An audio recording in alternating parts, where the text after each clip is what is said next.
Gimana dengan yang ada tanda kurung di Alkitab itu kan, misalnya dalam doa Bapa Kami ya, paling bawah itu tanda kurung. Nah, Ya. itu jadi perdebatan tuh, Om. Katanya itu bukan di Alkitab gitu. Gimana, Om? Nah, itu yang tanda kurung di dalam Perjanjian Baru itu ada beberapa hal ya. Iya. Pertama, kalau di itu kitab Injil Markus itu ya,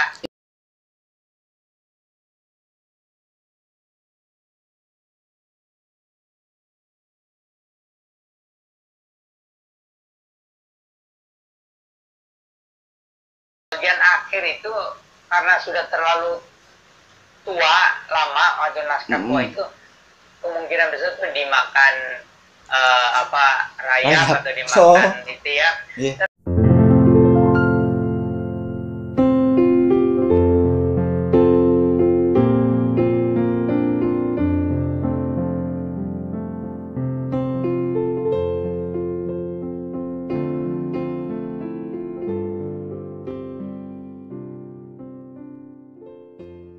Tetapi terjemahan yang tua atau kopian yang itu sudah menyebar, sudah ada. Jadi yang kopian lainnya yang belakangan yang tidak terlalu tua dan juga terjemahan tua itu masih memuat. Jadi jadi maka Tuhan itu pasti memeliharakan firman-Nya, jangan ada yang hilang. Gitu. Demikian juga yang tanda kurung. Kalau di Matius doa Bapa Kami yang karena Engkaulah yang punya kerajaan, kuasa, kerajaan, kuasa, dan kemuliaan. Itu jadi dulunya doa Bapa Kami itu ditutup rame-rame dengan jemaat. Jadi karena Engkau itu semua jemaat. Jadi tadinya oleh pemimpin, Bapa Kami yang di sorga gitu ya. Datanglah kerajaan, dipermuliakan namamu, nah, terus ditutupnya tuh sama-sama dengan jemaat. Karena Engkaulah yang punya kerajaan, kuasa, dan kemuliaan kekal selama-lamanya. Gitu. Apakah itu sambutan dari jemaat juga memang asli ajaran Yesus? Atau itu memang sudah dari abad pertama, sudah begitu gereja itu. Doa Bapa Kami itu begitu. Jadi tutupnya tuh rame-rame. Nah, itu Om, termasuk angka-angka dalam setiap kitab. Katanya di teks aslinya nggak ada angka ya Om, maksudnya nggak ada ayat-ayat gitu. Ya, nah itu dulu memang penulis kitab Perjanjian Baru atau Perjanjian Lama juga, itu nulis itu segeblek terus dari awal sampai akhir, nggak dibagi-bagi ayat-ayatnya. Kalau pasal juga berarti lempengannya lain lagi, gulungannya lain lagi. Memang begitu. Nah, tetapi kemudian orang tuh kalau baca terlalu banyak kan jadi pusing. Jadi ada yang pimpinan gereja apa itu dulu waktu abad keberapa itu dibagi-bagi menurut pasal, menurut ayat itu untuk memudahkan jemaat. Gitu.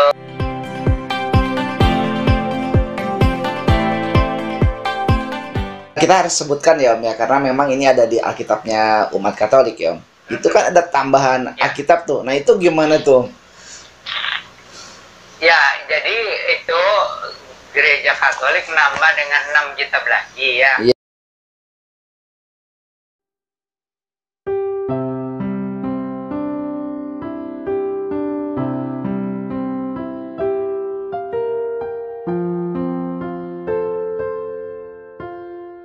Itu, jadi kalau Katolik menerima itu sama harganya dengan yang 66. Tetapi kalau orang Protestan karena itu tidak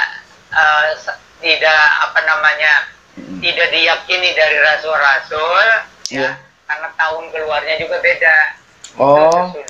Sesudah rasul-rasul. Gitu. Ada lagi juga yang sebelum Injil itu ada juga ya. Ini yang antara Perjanjian Lama Perjanjian Baru ya. Iya, itu ya. Ada itu. Kitab itu. Nah, itu tidak jelas penulisnya. Pertama tidak jelas penulisnya. Tidak jelas penulisnya. Yang kedua isinya itu ada khusus sejarah Israel, hanya untuk Israel aja. Seperti 1 Makabi, 2 Makabi itu. Nah, iya, Om. Iya.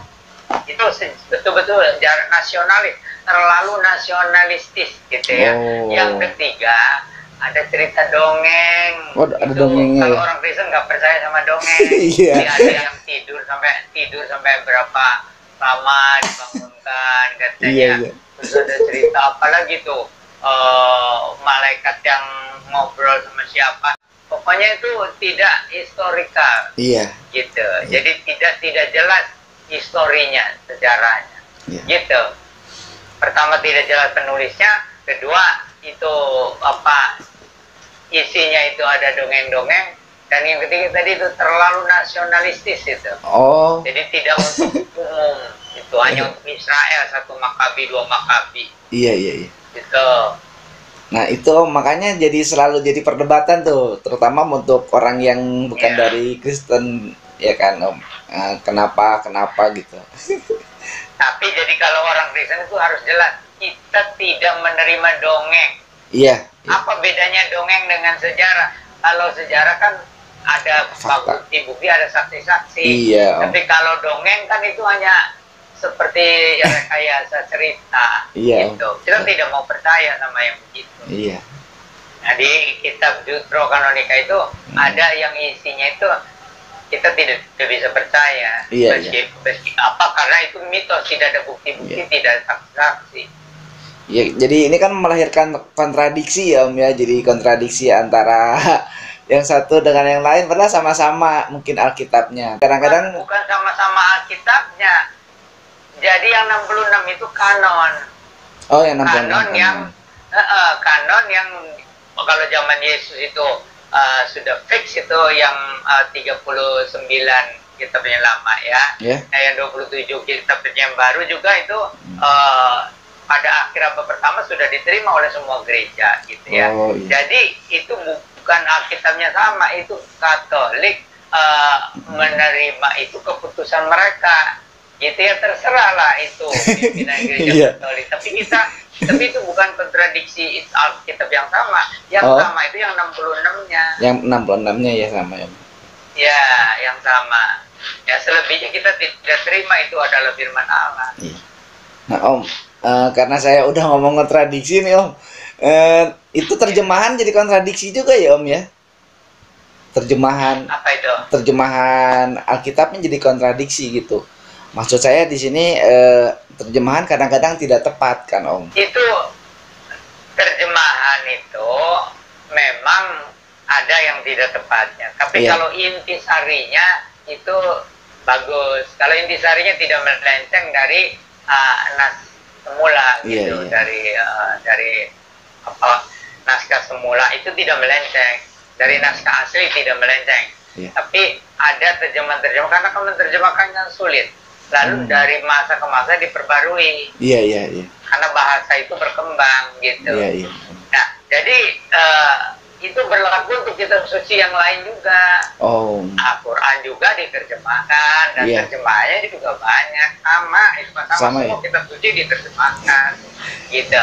Jadi Kristen itu lebih banyak diterjemahkan karena hampir segala bangsa. Iya Om, gitu. Itu kadang jadi apa ya, jadi suka dipermasalahkan karena terjemahan beda gitu. Itu yang mempermasalahkan sih biasanya orang bodoh. Iya Om. Karena kalau tidak diterjemahkan bagaimana? Dan bahasa itu kan berkembang. Iya. Gitu. Intisarinya tidak berbeda dengan yang naskah asli. Kan ada jemaat yang ngomong Om, kenapa sih nggak, terutama pemuda nih Om, kenapa sih kita Alkitabnya nggak bahasa asli aja katanya, gitu Om. Ya itu, jadi itu juga pemuda yang bodoh. Cuman karena terpengaruh ya. Iya. Jadi kenapa kita tidak mau pakai yang aslinya aja? Orang untuk bisa diterjemahkan aja kita membutuhkan ahli-ahli yang belajarnya puluhan tahun. Iya. Nah kalau pemuda mau belajar bahasa Ibrani Perjanjian Lama, bahasa Yunani Perjanjian Baru, nanti nggak jadi Kristen. Padahal kan iman itu datang dari pendengaran. Iya.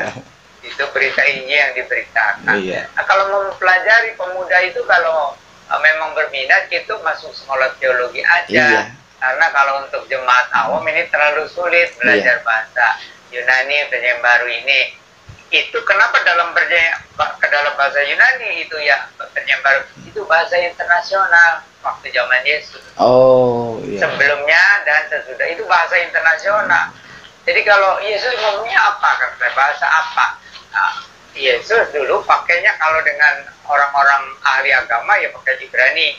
Tapi kalau dengan rakyat jelata itu Aramaik. Tapi kalau Yesus berbicara dengan pejabat yang dari penjajah itu pakai bahasa Yunani. Gitu. Nah, ya, terbuka. Jadi bahasa internasional. Iya, sudah terbuka. Sederhana aja. Waktu ditanya juga, ya sama orang yang suka nanya gitu, kenapa nggak bahasa asli? Saya cuma nanya gampang, udah berapa kali baca Alkitab? Saya gitu aja. Oh, itu aja bahasa Indonesia kamu belum baca, apalagi bahasa aslinya. Susah kata saya gitu. Iya, iya. Itu jadi apa namanya itu penerjemah itu sekolahnya lama. Gitu.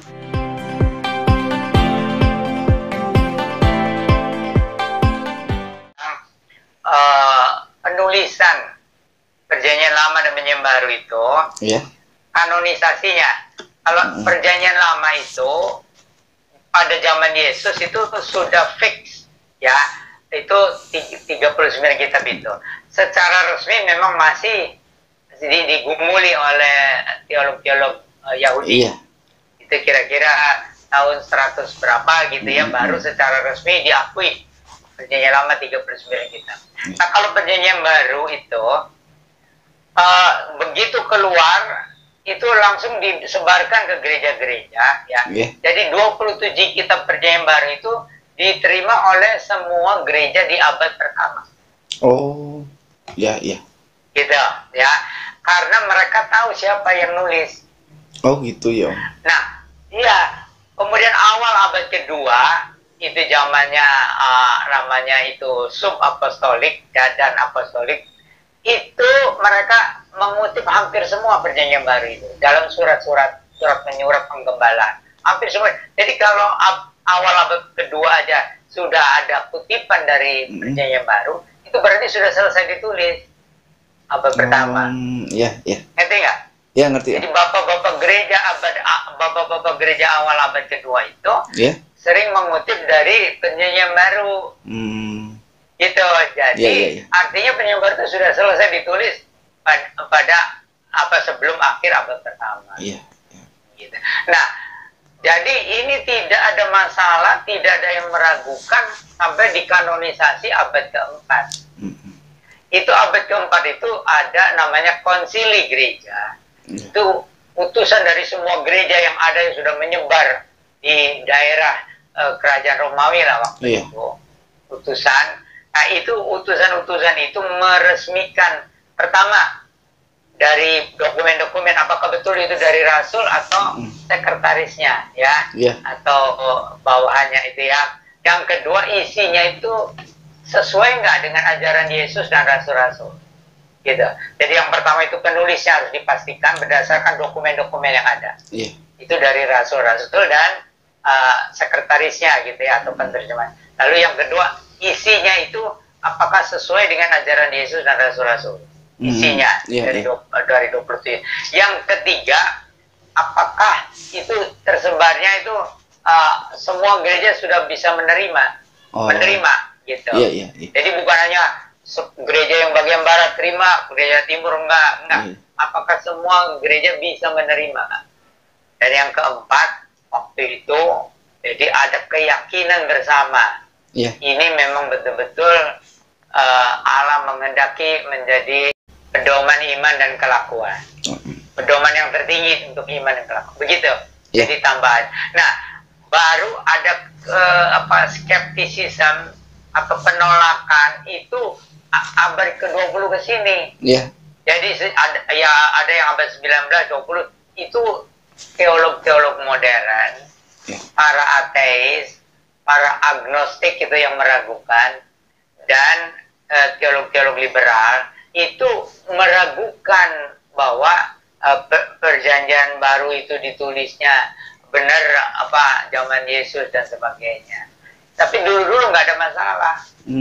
Nah, ini jadi orang-orang modern ini yang tidak punya dokumen aslinya dulu yang mempermasalahkan, gitu. Jadi supaya tahu aja, nggak pernah ada masalah meragukan itu, bukan karena mereka bodoh, Tapi karena dokumen-dokumennya lengkap sampai kepada masa konsili itu, oh ini betul ini dari para rasul. Gitu. Nah, gereja abad pertama juga semua menerima. Gitu. Konsili gereja di Kartago pada tahun 397 Masehi ya Om ya? Ya, nah itu jadi secara resminya berdasarkan dokumen-dokumen yang ada, gitu kan. Jadi bahwa betul yang menulis itu rasul atau sekretarisnya, itu atau Lukas itu ya kan sudah itu muridnya Paulus tuh. Nah kemudian isinya mencerminkan ajaran Yesus dan para rasul. Yang ketiga diterima oleh semua golongan gereja. Yang keempat keyakinan bersama. Tidak ada yang meragukan kecuali orang-orang yang abad 19-20 tahun 21. Iya.